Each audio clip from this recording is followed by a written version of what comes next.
Saludos desde el Parlamento de Canarias, en la isla de Tenerife. Hemos conseguido que nos atienda un ratito en su apretada agenda el viceportavoz del Grupo Socialista en la Cámara, Gustavo Matos, el diputado regional, es abogado. Seguro que tiene algunas claves de eso que llevamos tiempo investigando aquí en Mírame, y es el descubrimiento de este nuevo Estatuto de Autonomía. Gustavo, gracias por atendernos. Un placer, como siempre, Ricardo. Es para mí también un placer, ya lo sabes. Quiero saber en qué va a cambiar la vida de nuestra gente y sobre todo también en qué va a cambiar nuestro panorama político con el nuevo Estatuto de Autonomía de Canarias. Mira, las leyes no cambian la vida de las personas. Quienes cambian las vidas de las personas son los gobiernos que luego aplican esas leyes. Puedes tener una ley fantástica que si tienes un mal gobierno no sirve para nada. Yo creo que el Estatuto de Autonomía es sobre todo un marco de actuación, un marco de regulación, que es un instrumento, una herramienta para que el gobierno de Canarias pueda ejercer una serie de políticas con más libertad, en un marco competencial más grande. Por lo tanto, yo te diría que no cambia exactamente la vida de las personas, pero puede ser un buen instrumento para que eso sí pueda hacer. Yo creo que hay una cosa que es muy importante, que es que nuestro régimen económico y fiscal queda, ahora que se ha vuelto una polémica con Baleares, bastante artificial, pero nuestro régimen económico y fiscal queda anclado, asegurado en nuestro estatuto. Hay que recordarle a los televidentes, que es muy importante, que un Estatuto de Autonomía es una ley orgánica de España, del gobierno español, del Estado español, del Parlamento español. Por lo tanto, bueno, nuestro REF queda ya definitivamente blindado en una ley orgánica y queda desvinculado de la financiación que recibimos como comunidad autónoma. Es una buena noticia, eso sí que puede mejorar la vida de la gente si se utiliza bien, ¿no?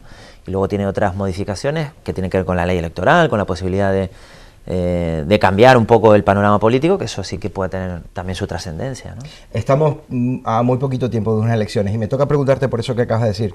Hay una nueva circunscripción electoral.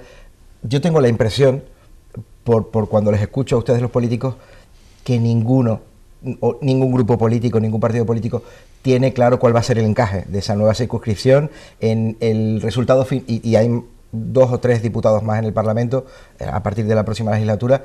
¿Cuál va a ser el encaje? ¿Cómo va a influir eso y si va a haber cambios significativos o no en el reflejo de la voluntad de los ciudadanos, que al final se supone que se hizo para eso, para que fuera más transparente o más directo el reflejo de la voluntad de la gente? Hemos conseguido también incluir en ese estatuto un nuevo sistema electoral.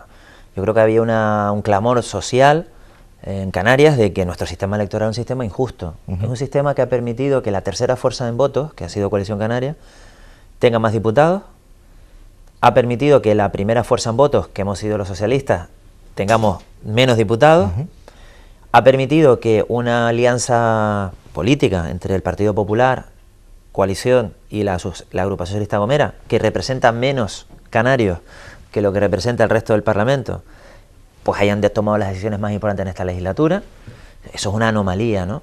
Es una anomalía también que se puedan tener 3 diputados con 5.000 votos y que 50.000 ciudadanos que votaron a Ciudadanos no estén en la Cámara. Eso es una anomalía. Y esto se ha intentado arreglar, probablemente no del todo, pero por lo menos modular con el nuevo sistema electoral que está en el estatuto, que más allá de la circunscripción regional, que si quieres luego lo podemos comentar un poco más, que se aumente también un diputado más para Fuerteventura, porque tampoco tenía sentido que islas con más habitantes tengan menos diputados, hay que ajustar un poco esa representatividad. Para mí me parece que lo más importante es la bajada de los topes. Va a permitir probablemente un mayor juego de fuerzas políticas. Por ejemplo, con toda seguridad Ciudadanos entrará en el próximo Parlamento, un Parlamento que será de 70 diputados, con lo cual fuerzas políticas que a lo mejor tengan 3, 4 diputados van a quedar en una posición no tan determinante como lo es ahora. Es decir, hoy, estratégicamente, y porque es así, la Agrupación Socialista Gomera, que tiene 5.000 votos, es la que decide hacia qué lado caen las políticas en Canarias. Bueno, eso va a cambiar, ¿no? Y yo creo que sobre todo el tema de los topes va a permitir que haya otro juego político, aparte de lo que es lo que tú has comentado, y es correcto, que es esa circunscripción autonómica, ¿no? La pregunta era si tienen ustedes claro, entienden cómo va a encajar esa tercera circunscripción. Antes éramos 2, ahora vamos a tener una tercera, en el cambio de la voluntad de los ciudadanos. Vamos a ver, realmente ahora mismo lo que va a haber es una circunscripción más. Ya éramos 7 circunscripciones insulares. Sí. Y ahora va a haber una 8ª circunscripción, Vale, que es común para toda Canarias. Es decir, por ejemplo, en la isla de Tenerife, Ricardo, que es donde nosotros sí, vamos a votar, ¿vale? La gente se va a encontrar que al Parlamento de Canarias va a haber 2 urnas. Va a haber una urna que son sus... Es verdad que votan a los diputados de su isla, no de la provincia. Correcto, votan Sí. a los diputados de su isla, Sí. ¿no? Y luego va a haber otra urna al lado, también para el Parlamento, donde en toda Canarias esa va a ser común. Se va a votar en Lanzarote, en Fuerteventura, en La Palma, en La Gomera, en Tenerife, en Gran Canaria, en El Hierro. Esa urna será para elegir 9 diputados, 9, que van a ser diputados por toda Canarias. ¿Cuál es la idea de esa lista? Primero, hacer región. Canarias, para los que entendemos Canarias como más allá de sus propias realidades insulares, que existen y que son innegables, pero los que creemos en la autonomía, los que creemos en región, nos parece un avance que los canarios podamos votar a una lista común, da igual el sitio en el que te encuentres de Canarias. Me parece un avance espectacular y además, tengo que decirlo, ha sido una reivindicación histórica del Partido Socialista, que hemos conseguido convencer al resto de fuerzas políticas para ello. ¿La idea cuál es? La idea es que en esa lista electoral la encabece, esa lista regional, la encabece el candidato o la candidata de cada uno de los partidos a presidir el gobierno, de tal manera que podamos votar a nuestro candidato o candidata Desde a todas, presidir sí, Canarias por cada uno de los partidos en las 7 islas.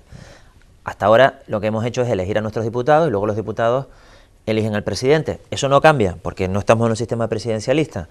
Pero bueno, se trata de avanzar en una especie de circunscripción que haga región, ¿no? Esa es la idea. Yo creo que al final la gente es más madura democráticamente de lo que los políticos se creen, afortunadamente. No creo que vaya a haber ningún problema con esa votación. Lo va a aceptar la gente, yo creo que muy fácilmente, y a mí personalmente me gusta, ¿no? Gustavo, acabas de contarme que el nuevo Estatuto de Autonomía aporta más recursos al Parlamento de Canarias, a la gobernabilidad de las islas. ¿Es también un estatuto más progresista? Yo creo que eso, como te decía antes, ¿no? Vamos a ver, si estuviéramos hablando de una constitución, es verdad que sí hay, como jurista, te diría que sí que puede haber constituciones más conservadoras, más progresistas, ¿no? En un estatuto de autonomía es más difícil, porque al final legislas o se intenta legislar o establecer un marco competencial sobre las competencias que son susceptibles de ser transferidas, etcétera. Yo no diría que es más o menos progresista. Como te dije al principio, es sobre todo un instrumento. Será más o menos progresista si el gobierno que está de turno y puede hacer uso de ese instrumento aplica políticas de izquierdas. Te pongo un caso. Bueno, este estatuto, igual que el anterior, nos da las competencias en exclusiva en sanidad. ¿Eso es progresista o no? Bueno, es que depende del gobierno, claro, ¿no? Si hay un gobierno de corte progresista, entendido, pues habrá una apuesta por esa competencia en la sanidad más defensora de la sanidad pública, y si hay un gobierno de derechas como el que hay ahora, y se coloca al frente de la sanidad un señor que es un gerente, alto dirigente, un alto ejecutivo de una empresa privada de la sanidad, pues ya sabemos lo que ocurre. Entonces, no es tanto que el estatuto sea más o menos progresista, sino creo que va a depender del gobierno que lo gestione, esas competencias, ¿no?, que nos da ahora ese estatuto. Será el próximo, por tanto, el próximo tiempo político, la próxima legislatura, cuando descubramos la plena aplicación de este nuevo estatuto. Sí, acaba de entrar en vigor y estamos viendo algunas cosas, de todas formas. Mira, por ejemplo, ya se acaban los aforamientos, es decir, hasta ahora los diputados y las diputadas teníamos un privilegio. Si cometíamos un delito, quien nos juzgaba era el Tribunal Superior de Justicia de Canarias, no el juzgado de instrucción de tu ciudad o de tu pueblo, como cualquier ciudadano normal, y dependiendo del delito, pues juzgado de lo penal o audiencia provincial.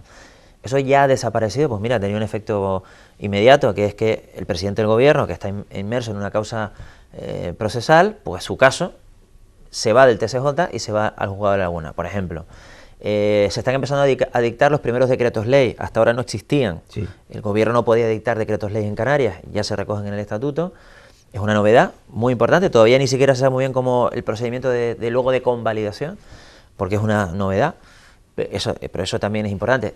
Se incluye la posibilidad de elecciones anticipadas, de que tampoco teníamos esa capacidad de poder disolver el Parlamento antes de los 4 años y convocar elecciones, como otros parlamentos, como el andaluz, como el catalán, como el vasco, etcétera, ¿no? Bueno, son cosas que van, yo creo que a dinamizar un poco la vida política en Canarias. Entre que bajan los topes de las listas, las fuerzas políticas serán distintas, habrá más diputados, no muchos más, pero habrá algunos más. Y estas modalidades, yo creo que la política en Canarias se va a menear un poquito, ¿no? Gustavo, se nos acaba el tiempo. Me gustaría hacerte una última pregunta a nosotros y a ti, a nosotros en el encaje de esta entrevista en la programación y a ti en tu agenda. Una última pregunta. A este nuevo Estatuto de Autonomía, según tu personal opinión, tu propia opinión, ¿qué le sobra y qué le falta? Pues te digo la verdad, creo que no le falta nada. Yo estoy bastante satisfecho cómo quedó finalmente el estatuto. Creo que al final la pelea más importante era, como hemos hablado casi toda la entrevista, de la reforma electoral. Esa reforma electoral yo creo que es bastante satisfactoria. No, yo no le quitaría ni le añadiría nada. Creo que es un buen estatuto, es un estatuto bastante consensuado. Las grandes fuerzas políticas de Canarias nos pusimos de acuerdo. Fue un día histórico en aquel día en el Senado cuando finalmente se pudo aprobar. Yo no le quitaría nada, le añadiría poco. Creo que hay que dejarle caminar, pero yo creo que es un buen estatuto. Se nos acaba el tiempo. Gustavo, ha sido un placer descubrir tu esfuerzo en la divulgación didáctica de este nuevo importante marco legal que es el Estatuto de Autonomía, y además hemos entendido un poquito más el asunto complejo, pero muy importante. Así que de nuevo, de verdad, muchísimas gracias y hasta la próxima. Muchas gracias a ustedes.